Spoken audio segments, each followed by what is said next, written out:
always control the wheel of your life, and outside forces are controlling the gas and the brakes.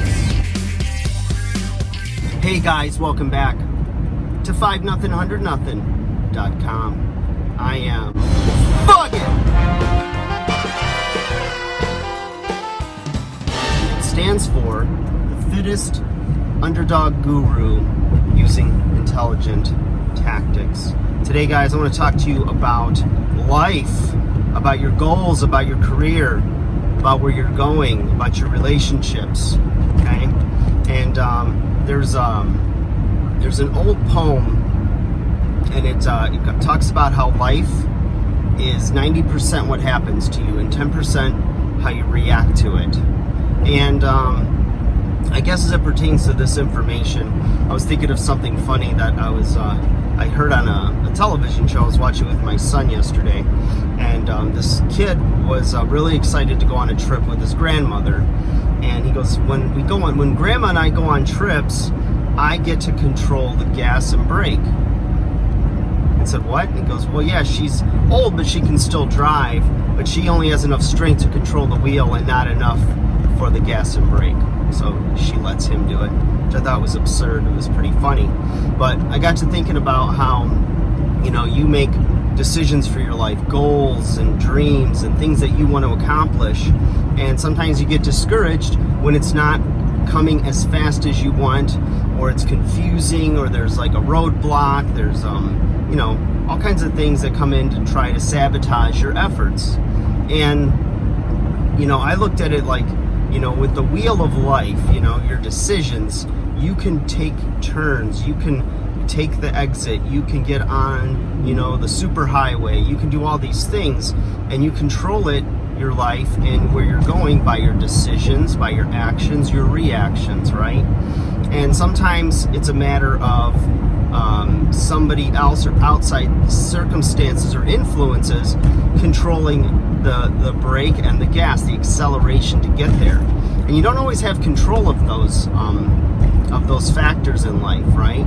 So, like they talk about how the guy that gets lucky, right, or the band that's an overnight sensation, it took them 10 years to be an overnight sensation, right? They just did all the things they knew to do and that they could do to make themselves ready, prepared for either that job interview, that opportunity to be on television. Like when I finally got a break and was contracted with MTV to do reality TV, I had already been writing books, taking public speaking classes, working on my delivery, my persona, all these things, because I wanted to be on a weight loss reality show. Now, at the time, there was only Biggest Loser, and I really fell in love with that show, and I liked the process of it. And I said, that's what I want to do, and people kind of laughed at me. They go, well, they already have a Bob and Jillian. They're not going to, need a Jimmy, and those are only special people that get to do these things. Now, to me, I looked at it two ways. One is they didn't believe enough in themselves, and that's why they said those things. Two was, some people say, why me? And I always have said, why not me? And all I needed to do was outwork others and then ask enough questions and seek the answers so that I could get to where I wanted to go when the time was right. And sure enough, it took about 3 years, and finally the opportunities opened up. And I've talked about on previous videos about going and auditioning for Biggest Loser and the things that I did, the sacrifices I made. Like, for instance, wearing a diaper to the auditions because there was going to be no bathrooms, and if you got out of line, you lost your place. So I wore a diaper so that I could relieve myself and not lose my place in line. So, you have funny things like that happen, or you go through and you hear other people that achieve their dreams and then some of the sacrifices they made, and you get all excited about things, and you go, yeah, work hard, grind, hustle, sacrifice. When it comes to doing it, it's another thing, right? Nobody likes to be inconvenienced.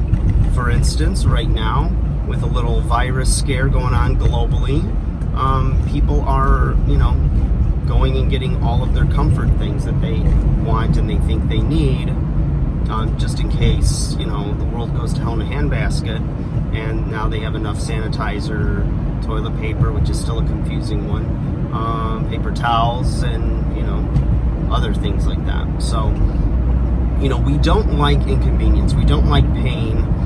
We don't like having to react and do things outside of our comfort zone, right? But it's oftentimes the sacrifices you make and the decisions you make that are going to, steer you in the direction, both literally and figuratively, steer you in the direction that you need to go, or that you want the course of your life to take. So, if you focus on those things and not so much on the timing of when somebody opens the door for you, or when the market is right, or a lot of other things, right? If you just focus on the things that you can do to be prepared, and that when the opportunity comes, you'll be ready, you're going to be doing just fine. And it'll come sooner than later, whether you believe in it's, the universe making a way for you, or God answering a prayer, or just plain luck. Think about how they say, when hard work and preparation meets luck, meets opportunity, then luck happens. So there's a lot of factors, there's a lot of ways that people have achieved what they're trying to achieve in their life, but all I know is if you can control the things that are within your grasp to control,